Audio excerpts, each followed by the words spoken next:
her red hair kept in a tight bun. Polizeihauptmeisterin Heidler.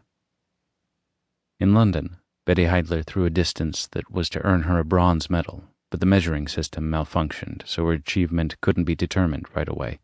It took 40 minutes before a decision was reached. These 40 minutes were like a romantic film to my father. He swooned over the red-headed hammer-thrower who kept appearing on screen, sometimes close to tears. Her rival, the fleshy Chinese Zhang Wenshu, had already embarked on a lap of honor, the red flag with the yellow stars wrapped around her broad shoulders. "No, not the 10-ton Chinese," my father yelled.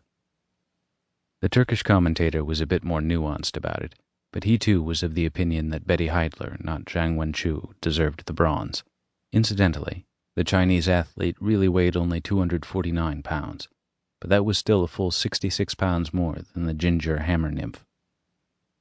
"Get rid of the flag," my father said, "you bloated old meatball."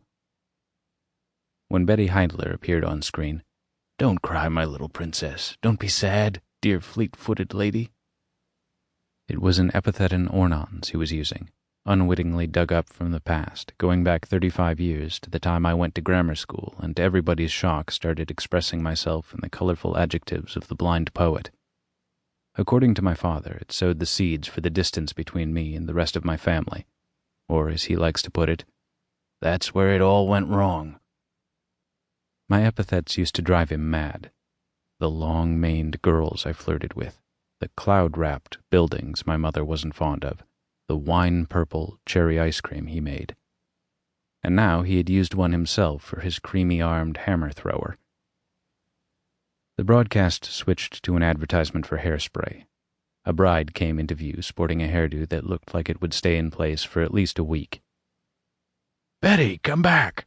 my father shouted at the flat screen, on which the spray was misted across the chestnut curls of the smiling bride in high definition and slow motion.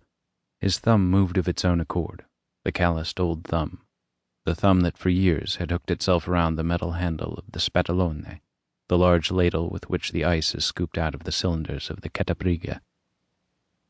"Oh, Betty," my father said with a sigh, echoing the many men who had once uttered the same name with yearning. Betty Garrett, Betty Hutton, Betty Grable, enchanting actresses, now almost forgotten names. The film starring the hammer-thrower resumed. She was sitting on a bench on the tartan inside the arena and staring into the middle distance, looking disconsolate. Meanwhile, the commentator nattered on. Every now and then, my father thought he recognized the names of athletes, but they may well have been Turkish words. He knew the satellite had plenty of other channels that broadcast the competition, in Danish, in German, in Italian, in Dutch. But the remote was on the floor, and he didn't want to start zapping. He didn't want to miss a second. Was that a tear? A silver droplet under his left eye? As if she and my father were in a film, he had to say something to her, to comfort her. My mother, meanwhile, was standing in the doorway of the small room where the giant television hung on the wall like a painting. She'd heard her husband talking and had called out from her kitchen, "Beppy, what is it?" My father's name is Giuseppe Battista Talamini, but my mother has called him Beppy her whole life. "I love you," my father said. It had been 20, 30, maybe even 40 years since my mother had heard those words from my father's lips. "What was that you said?" "I love you," my father replied softly. "I think you're beautiful." My mother was silent.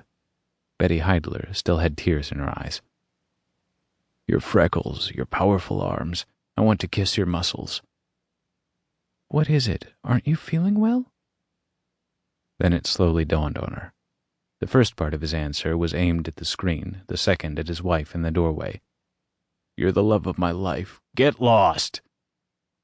At long last, the chair of the jury, a woman with a wide band around her sleeve, shook Betty Heidler's hand.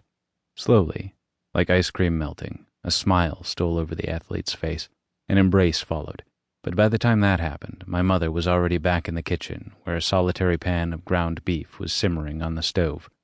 Tomorrow was Saturday, pasticcio, glasses filled with light red wine, the afternoon spreading like a stain. It was an open secret that lasagna, like tiramisu, tastes better when you let it rest overnight.